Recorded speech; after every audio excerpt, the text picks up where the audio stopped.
and welcome to episode 35 of the Apocalyptic Knitter podcast.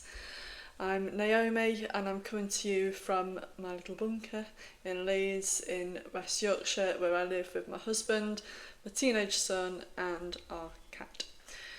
It is 23rd of February today and it is absolutely hammering it down. A very miserable wet day. So yeah, how are you? I hope you are keeping well. I know it's been a couple of weeks since the last podcast. I'll come back to it more later on, but last weekend I went to the Northwest Winter Wool Festival in Blackpool, which was really good. And I'd hoped to kind of come back and do a podcast afterwards, but I was just absolutely shattered. So I didn't. And then last week just kind of got away with me. So this may end up being a bit of a longer podcast than normal. I'm going to leave the acquisitions and the chat about the yarn festival towards the end, and then if you don't want to listen to it, you can just skip it. Entirely up to you. But yeah, thank you to those viewers who are returning. It's always nice to see you again, and I've noticed a few new subscribers the last couple of weeks, so thank you and welcome. If you're a viewer and you don't subscribe, please feel free to hit that subscribe button, get those little algorithms going. Always appreciate it. Right, I had a little bit of a look to see where we got up to last time. Oh god, my last episode I was having a major hot flush and major brain fog, so thank you if you managed to watch it all. I've gone for a bit more of a lighter short sleeve top today, and it's quite cold outside, so, but yeah, you know, you can feel it happening and you panic and it makes it even worse. Anyway, what have we got? I actually have a blooming finished object. Oh, I didn't think it was ever going to happen. I just felt like I was getting nowhere with all three of those items. But I finished for my friend, these berry picking socks, which are fab. The yarn is by Ducky Darlings. And I used Kay Jones' Scrappy Quilt socks pattern to do the garter stitch ridge on the heel flap and gusset, and then I did the umbrella toe on that, and then I just did some 2x2 ribs for about, I think I did about 20 rows actually. So yeah, I've only got one sock blocker in this size to show you, but there we go, they match. And this, they took 73 grams, so I've got 27 grams left so I can stick a square on my blanket. I'm going to do a separate episode, I think, on my blankets next time, because I feel like I've got a few on the go, and that's what I want to kind of concentrate on this year. So yeah, I started these 25th of January. So it's been on the needles longer than I normally do for socks, but we got there. So yeah, so they're done, which is fabulous. I think I did cuff down, and I did 72 stitches for round the leg, and then I ended up going down to 68, I want to say. Yeah, 68 stitches for the foot, because I just wanted to make sure this cast on here I felt was a bit too tight, but then when I got here I wasn't sure it was going to be too loose, and so anyway, I think that they'll fit lovely. So that is them. They're going to be given to the recipient next week, which is fabulous.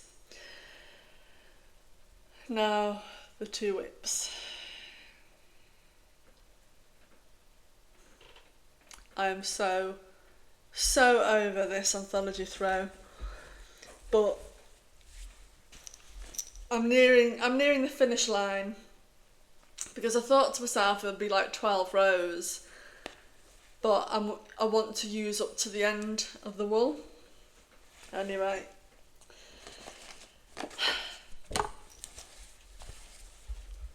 as you can see, it is absolutely mahoosive.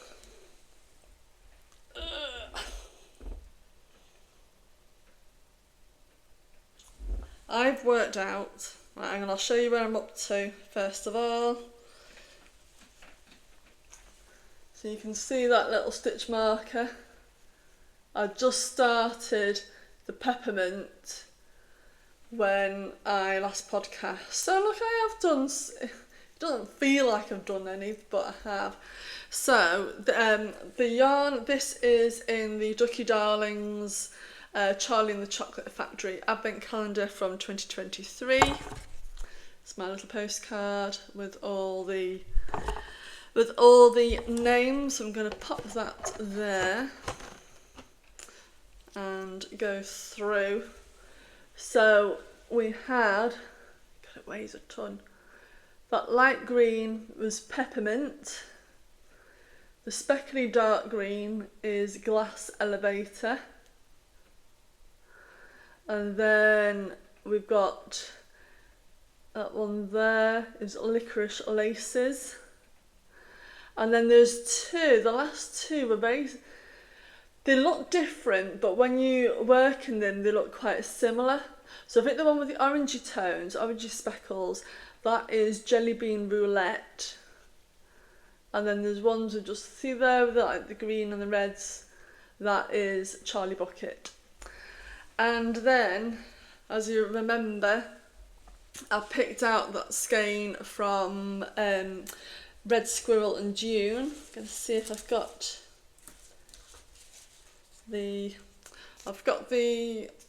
one of them. Have I got the other one? Have I got the other one? No. I'll have to put it up on the notes. I'll do like a little thing. So I'm pretty sure that this is called Summer Sunset or Summer Silhouette, and it's all lovely, like pinks, purples and blacks. And I decided, because I was unsure, but I got another natural and I have held it double to do the full like border. So this is technically a new acquisition, and this is from Claire again at Red Squirrel and June, and it's called the Pixie Positivity colourway, and it's almost natural. It's just got a very ever so slight peachy blush tone, which I thought would really kind of complement that. And yeah, absolutely love it. I had to be careful because I was at risk of finishing the blanket without even showing you the yarn, like before a podcast. So I've counted and I've done 12 rows of this blooming border. It does weigh an absolute ton. So you just kind of finish off on that little bit of a lace border, and then you do the cast off. And the pattern is the Anthology Throw by Curious Handmade. And in the pattern it suggests that you knit until you have 20, or to make sure that you've got 20 grams left to do the last row and then cast off. So last night I weighed them and they were both 52 grams each, and then I did 2 rows and weighed them again and it's now 41 grams. So I'm getting about 2 rows per 10 grams. So that tells me I've probably got about another 4 rows, and then I can do that final row and the cast off. So that's 5 rows and then the cast off. I can do that, can't I? I'm nearly there. So what I'm going to do, I promised myself an easy weekend and with lots of rest, but with my little neurospicy brain, it doesn't allow me to rest. So I have to do these little tasks and chores to make me feel like I've earned it. But I've tried to kind of trick myself and do relaxing chores. So I actually went for a swim this morning, which was good. And before the rain came in, I managed to chuck some bulbs into the garden. I've not touched the garden since this winter, really. I'm not in the mood. It's not grass cutting weather or anything like that yet. But I thought if I quickly just shove some bulbs in, at least by the time spring comes and I actually want to do the garden, I'll feel like I've got a bit of colour. So what bulbs did I put in? I put some dahlias and some begonias. So we'll see. Anyway, I just realised I've not even done my socials. So my socials, if you want to follow me on Instagram, is Naomi Knits, and on Ravelry I am Big Bird. And I don't always keep on top of logging all my stash on Ravelry because it's just constant. I don't have the time to really update it really, but I am up to date with my with the projects, and I always tag where it lets me. I always tag what yarn I'm using and who's the dyer and all things like that. So yeah, I am a little bit gutted because I wanted to have finished it for this podcast, but alas, it's not meant to be. Hopefully next time. So yeah, I forgot what I was going on about then. So yeah, after I've recorded this, I've done all my little jobs, and I quite enjoy it being miserable outside, so it gives me the opportunity to stay indoors. So I might see if I can finish that off. And instead of watching telly, I'm going to see if I can do some reading. So I've got a little reading stand, put my book on it, and then I can knit at the same time. So that is that. I'll be honest with you, I don't know if I'm looking forward to the binder. I've not looked at the pattern, but you bet your bottom dollar it's not just a normal knit to and pass one over, isn't it? Anyway. The third that I was hoping to finish by this time, but I haven't, but I've made progress, is my Sophie scarf, and apologies, I've forgotten who the designer is. I'll put a little doofer up here. So this is one where it starts loads of increases, and then you make a note of what the ball weighs, and then you knit straight for a bit, and then you want to make sure that you've got enough left remaining when you start the decreases, so you're maximising the use of the skein, but you're not doing yarn checking. So I've got to knit until there's 36 grams left, and currently there's 41 grams left, so that's a bit exciting. So I'm nearly at the bit there. So that's where I was last time I recorded. So I've done it. That's what I did from yesterday. So yeah, this is it's called Winter Berries by Mothy and the Squid, and it's on DK. So I'm hoping that will also be finished. I might stick that as my commuting knitting. As I say, I've switched from a job where I was on the train an hour each way and I got loads done to now I'm literally 12 minutes each way, and sometimes I'm stood up, so I literally do 3 rows and then that's it. But it's all good, So yes, that is that for my work in progress. So once those 3 are done, I've got my next projects that I want to be getting in circulation. So I'm gonna For my big project, I'm going to pick this back up, which is my gridline sweater. Look at that. It's a really beautiful navy yarn from the Wool Chemist. And this is the gridline sweater. And I've literally done about 10 rows. But I did have to start it twice. So I think once I've got my head around what I'm doing on that one, it should be quite a quick knit. That's what I'm hoping. So there's that. Oh, the colourway for that one is Shelob's Lair. So there's that. And oh, look at me, I printed the pattern off and everything. This is, oh, let me find the page.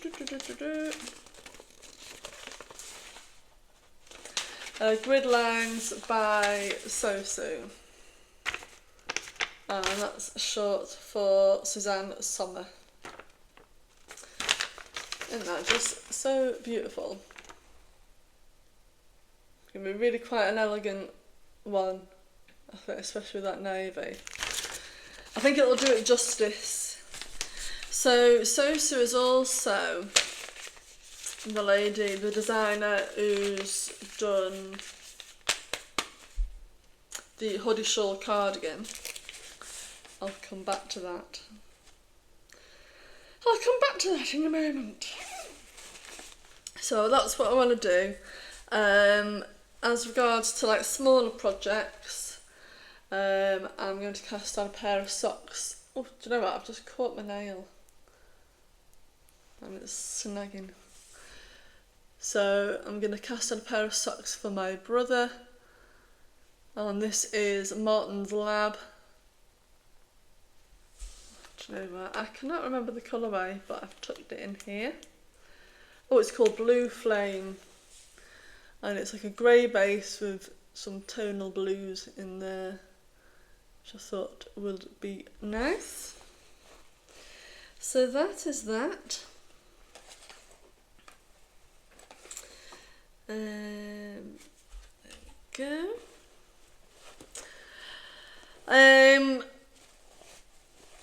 With the navy gridline sweater, when I picked it up and I thought, oh, do you know what, I'm going to absolutely fall in love with this knit, and I did those few rows and I just felt a bit, So if the same thing happens again, I'm also going to pick up my,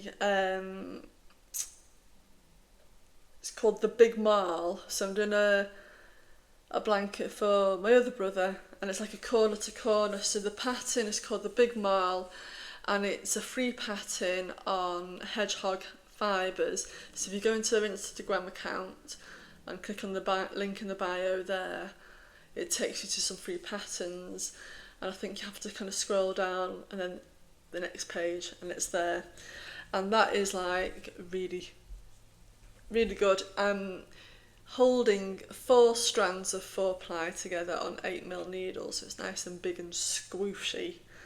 So if I'm not feeling it, I might just kind of pick that up for the evening. So there's that.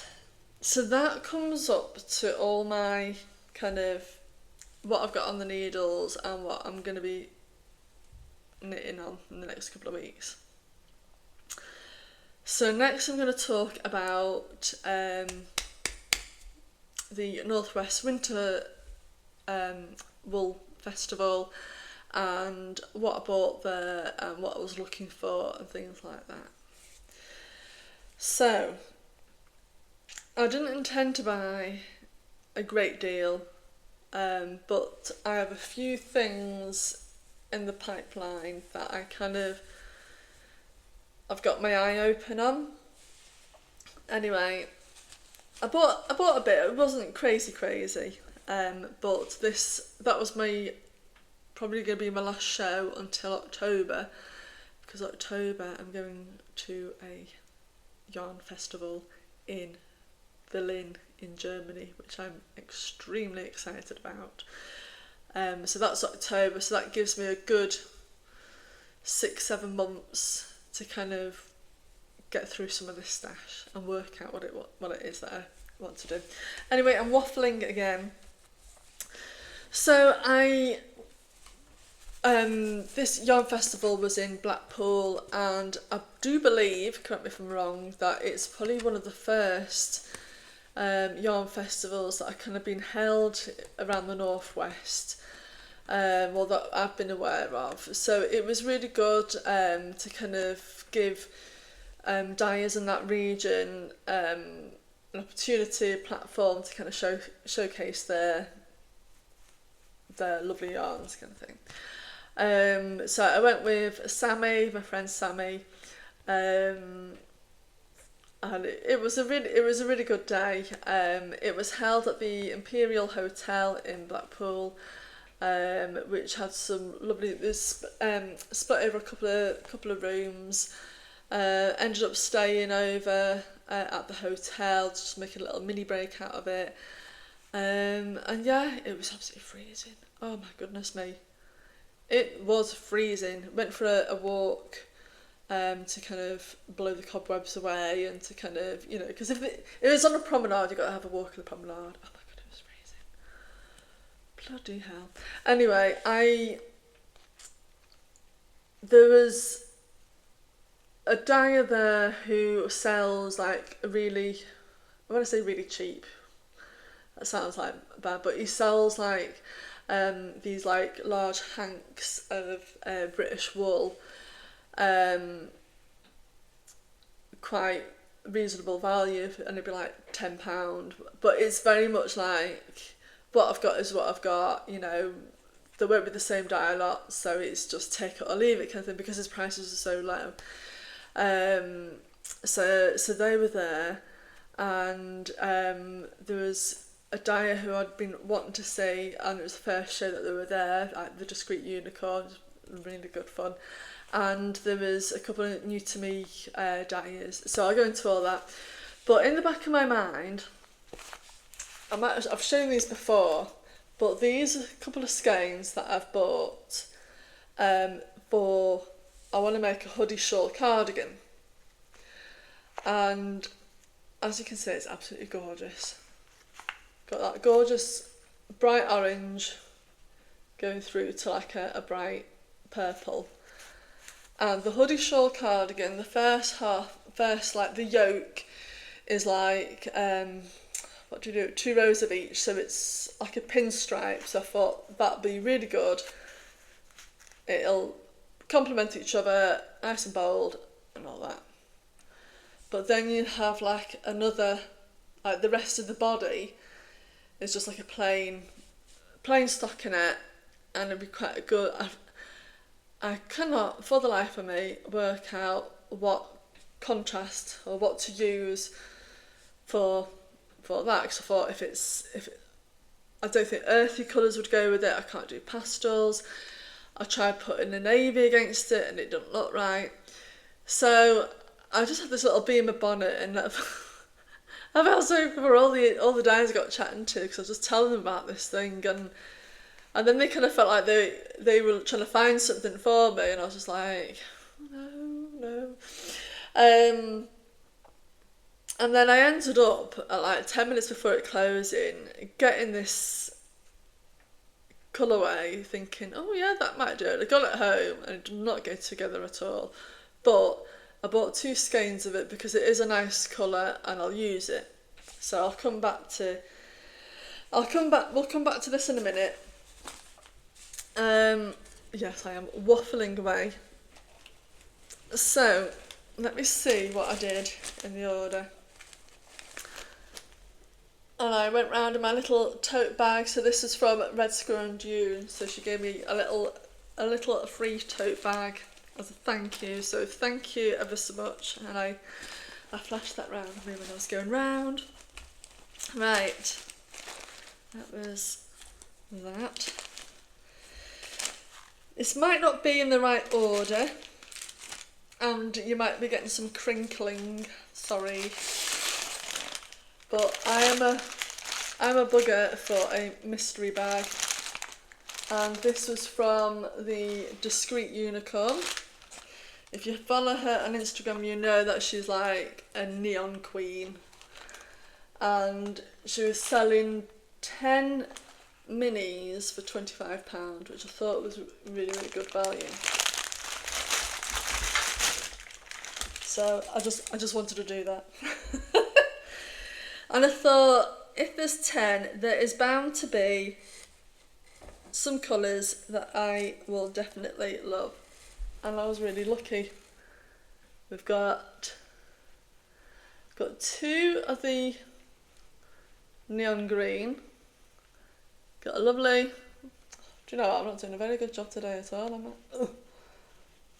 Right. So we've got a yellow, pink and a purple. So these are going to be for my blankets. So I'm going to do a bit of a blanket episode next time. And I worked out that on one of them I needed something like 60 minis or something left to do. These are 2 of the same, so I don't know whether to keep them separate and to do, you know, because 40 grams, if you put a contrast in, or I could do a pair of shorties, I don't know. So there's those 2. A lovely, like aubergine, red wine kind of colour there, or like a blackcurrant, isn't it? And a couple of blues, a gorgeous orange and a red. So I was really happy with that, and that is gonna, oh, I can't see my jar because there's stuff in the way, but about there I've got a big glass vase with all my minis in, so I'm gonna stick those in there. And next, what do we have? So this is the guy who sells all the wool, and this is a 200 gram. Now he says it was Aran. I'm not sure if it's an Aran or a DK, so I will have to kind of swatch. So it's a really nice navy. And then I've got 3, that's quite a good light actually, 3 of these teals. Now this one does feel a slightly different base. My friend suggested it might be linen, but I don't think it's linen. I think what it is I think, like when I don't know if you watch the Happy Knitting podcast, and she sometimes gets wool that's on a cone and it's called a grease cone, but she says what when you wash it, all like the oil comes out. So I don't know if it's like the oil, because I don't think that he would have mixed the bases together. But then even so, even if they were separate, I could still make a something out of that, because I said they're 200 grams each.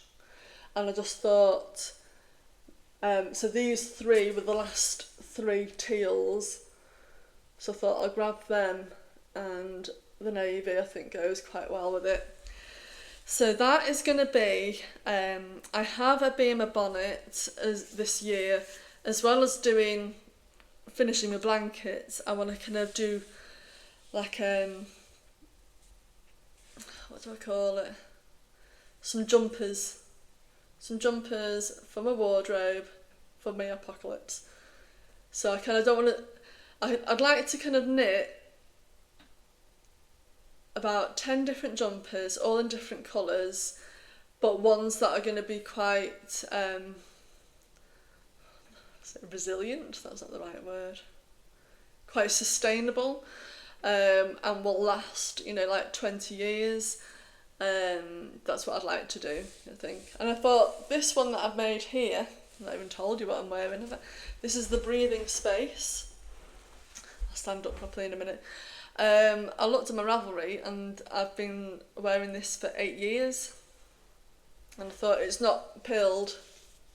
I thought, and that's what I kind of want to do, rather than, because it's quite scary, all this stuff, and I really want to kind of get more sustainable where I can.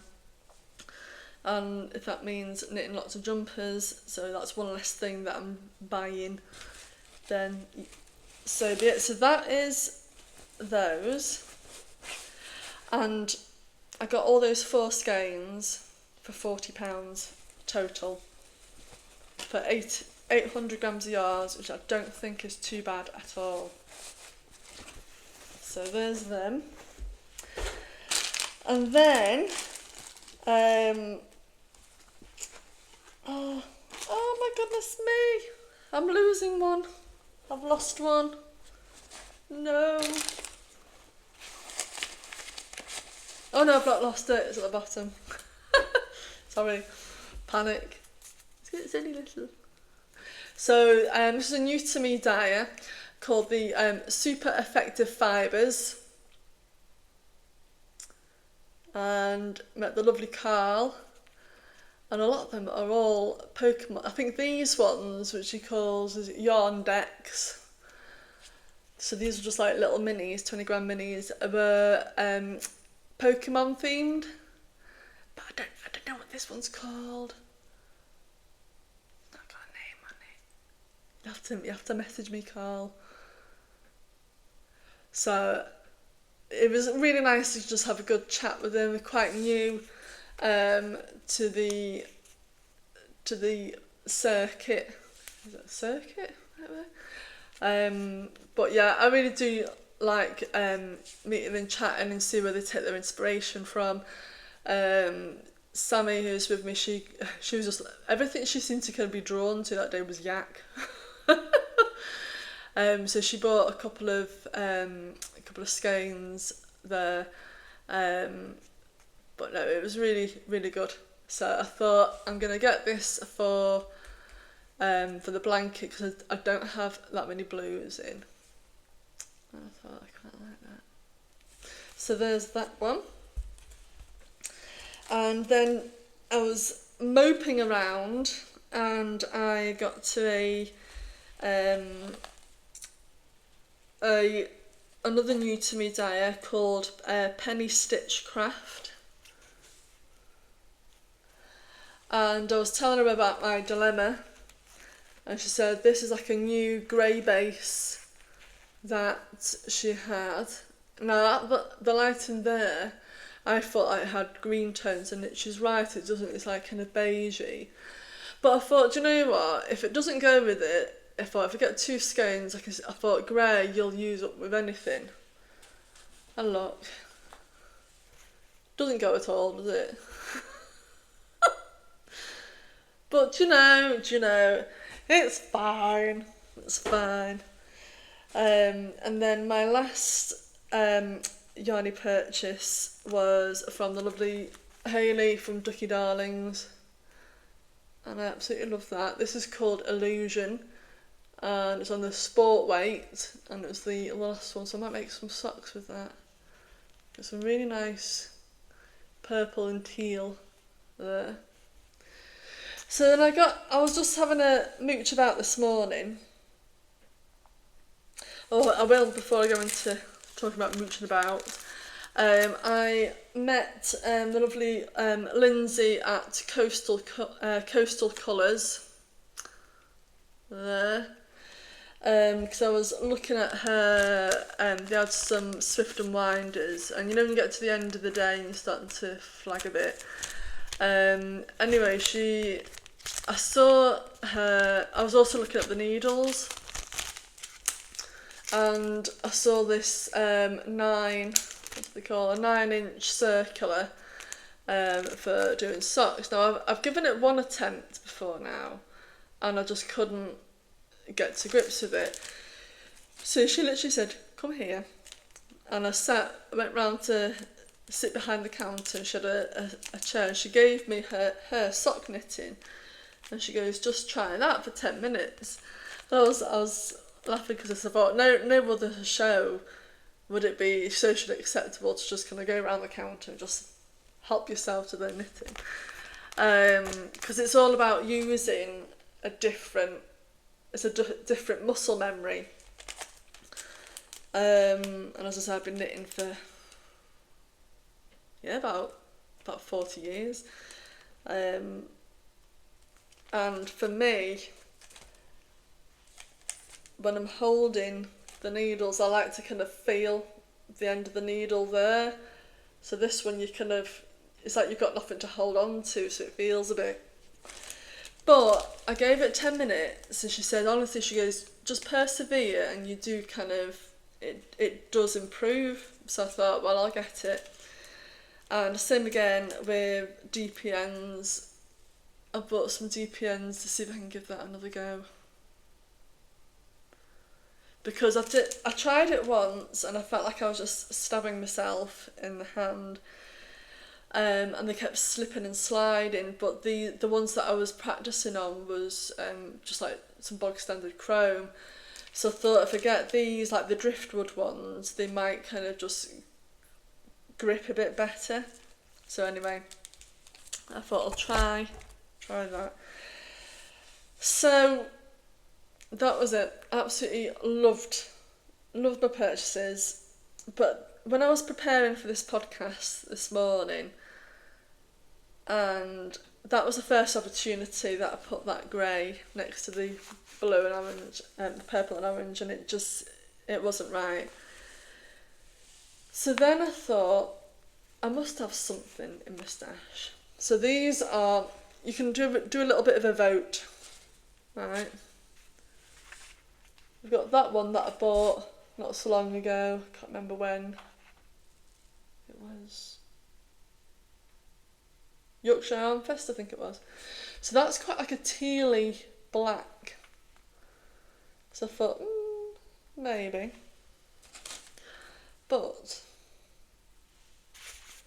I accidentally put this one that I bought, the Illusion, and I thought, I quite like that because it's got tones of the purple in. Sammy was saying that with the colour wheel I need to put a bit of green in, and it's got flashes of green. But there was only one skein left of this, and I don't know if she has any left. So then I went into my stash and thought, I've got something similar.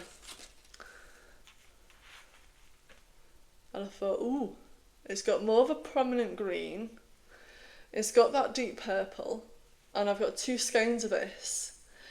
Now, I've had this in stash for a good 4 or 5 years, and it's easy knits, but it's on a single ply rather than the merino base. What do we think?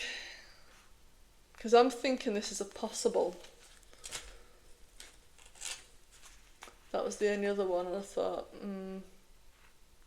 don't know. But, oh gosh, throwing it now. I think having those at the body,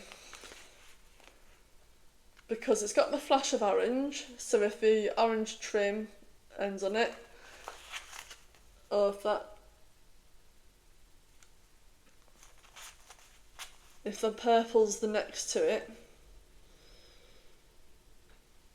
and then as I say, the grey base just kind of tones it, but without losing the vibrancy. Is vibrancy a word? So that is I think if these were on a merino base, I'd be like dead cert. But with them being on a single ply, but then even if they are a single ply, what does that mean? That it's not going to be as robust, and that it may pill a little bit more.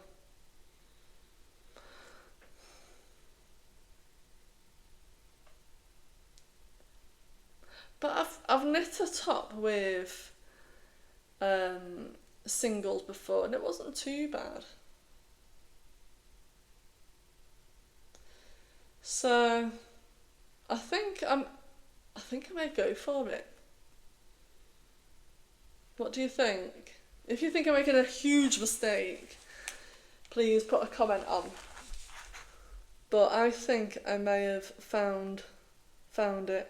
The only other contender was to kind of go darker, and I was thinking of Mr.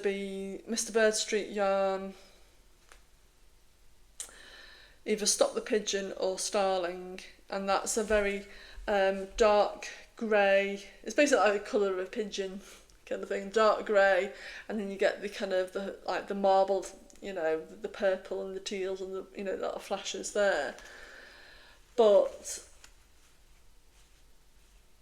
I'm thinking this because I thought I don't really want to be buying more, and then because I bought it for it, and then blooming wasn't right, was it? I'll use that for something though, because the grey goes with stuff, doesn't it? So I think that is all I've got to show you really. I'm gonna crack on so I can just get on with this blanket and just do it. I'm gonna see if I can block it as well. Do you know what? There was one thing that I was a bit nervous about, and I've been joining them using the magic knot method, where you knot at each end, you pull it to tighten, and we pull it really tight and all that, and one of them had come undone, and I was like, oh my god, but it hadn't unravelled because I'm holding it double. That was my saving grace. But it has just, I'm hoping it's just a one-off. But I thought, it sounds dumb, you think to yourself, but it's only for me. It's only for me. The thing is though, if I catch it, if I spot any more, I can just mend it as I go, can't I really? Anyway, not that you needed to know that, but right, I'm gonna go because I've been waffling away. I won't leave it as long between podcasts next time. I will not do a normal podcast until I've finished that blanket, but I might end up doing next weekend. I might end up doing a blanket special, because I've got about five different blanket work in progress that I have, and I've got a couple more ideas in the pipeline as well. So there we go. Anyway, thanks ever so much for watching, and I hope that you have some lovely knitting to keep you occupied. And yes, please feel free to drop me a comment below, and it's always nice to have a bit of interaction with my viewers, and I will see you again soon. Alright, take care.